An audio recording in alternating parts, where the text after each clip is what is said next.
What up, nerds? Welcome back to the Nerdy Narrative. Today, I would love to review for you a new book that I read. It's newly released here in the US. During the month that I am filming, it's November. You guys probably won't see this until December. The book that I'm talking about is The Children of Gods and Fighting Men by Shauna Lawless. This is the first book in a new series, which I'm going to put it on the screen because I will probably mispronounce it. Which, on that note, let me go ahead and let you know there is an excellent audiobook available that you can get for this one. It's narrated by Aoife McMahon. She does a wonderful job. It's very helpful to someone like me who struggles with pronouncing the names and places. This is a book that is based on Irish mythology and folklore, actual historical events that take place, which is my favorite kind of historical fiction. I love history, but I can get a little bored with it when it just becomes names, places, dates, and events. And when you're reading it listed out, it's very clinical. You don't have any emotional response. So when an author takes true events that happen in the history of this country of Ireland, and she creates some fictional characters that are going to engage and entertain and give you some intrigue to read about. It creates a connection between the reader and the character so that you're invested in what's happening. The war that breaks out, the battles, the political intrigue, the scheming that's going on behind the thrones, those that are trying to rise to power, those that are trying to take power, those in power that are fighting against one another, the family members are killing each other. It's entertaining, but you're invested, you care about what's happening. You're also learning about the culture, the religious beliefs. In the time that it's happening, I want to say it starts around maybe 890 AD and continues through 999 AD. What's happening here in this time frame is the conversion to Christianity is starting to sweep through. Yet they're trying to rule each other, and to do that, these people that are wanting to be in power have to walk a razor's edge. They have to somehow appease those that believe in the old gods and those that have converted to Christianity. So as you can see, there's a lot going on, and because we have the fictional characters wrapped in the true events that happen, I was turning these pages like crazy because it was also familiar to me. I'm a huge fan of the show on Netflix, The Last Kingdom. I didn't really like the last season, but that's neither here nor there. I was sad when it was over, so this story put me right back into that world. I absolutely loved it. It felt familiar. I recognized a lot of the names and things that were happening. Now, if you're someone who's never watched that show or read anything about this history, don't worry, you're not going to be lost, because not only did the author include a gorgeous map of Ireland. Now, this is book one in the series. It's very rare that we get this, but look.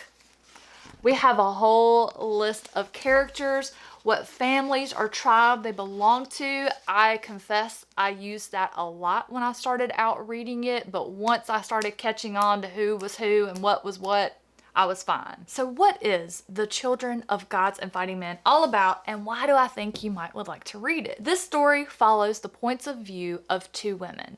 One is Fodla and one is Gormfla. I am so sorry. I'm going to be butchering these names. I'm trying the best I can. It's difficult for me to speak the English language. Imagine me trying to speak the names of Irish people, even though I myself am Irish. For those of you who may not know, my maiden name is McCoy. I am the real thing. Yes, you heard it here first.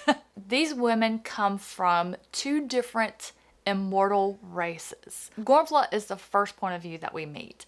She is a very, very scheming woman. She makes me nervous because I do believe she is more cunning than Cersei Lannister could ever dream to be. It's very fun to watch her scheme and build her web and pull on her different threads to try and do the things that she wants to do.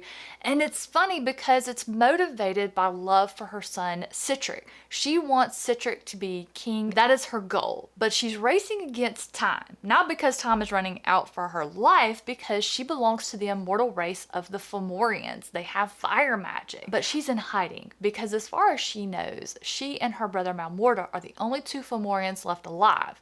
Why is this, you may ask?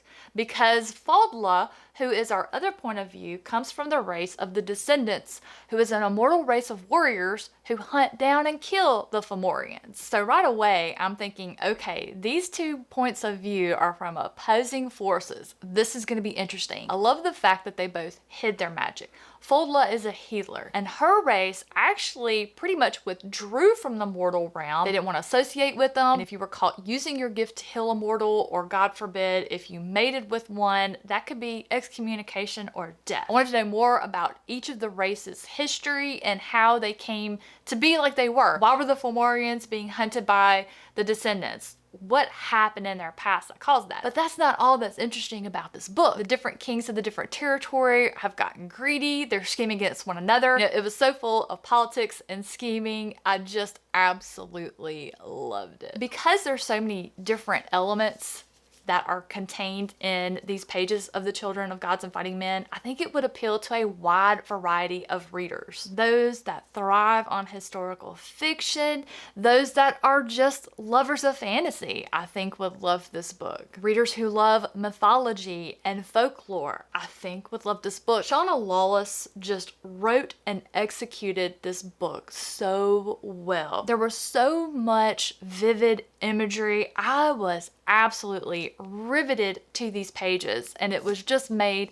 so much more of a better reading experience by immersion reading. So if you're someone who loves to immersion read, this is going to be a great experience for you. I mean, who wouldn't want this beauty in their library? And if you haven't seen the cover for book 2 yet, let me just go ahead and put that up here for you to feast your eyes on. I am so excited for the second book in this series. I cannot wait to see what is going to happen next. Oh my gosh. The author did provide a very satisfactory ending to book 1. I don't feel like I'm hanging on the edge of a cliff. I'm not angry about it. I am excited about it. So my historical fantasy, Irish mythology, folklore loving reader friends, fantasy, magic, bloodthirsty friends, I would definitely say you will have a great time reading this book. So hopefully I was able to convey enough information about the elements contained in these pages for you to determine if this is one you think you might want to enjoy. Let me know what you think down in those comments down below. Thank you so much for watching today. Have a fantastic afternoon, and I'll catch you in the next one.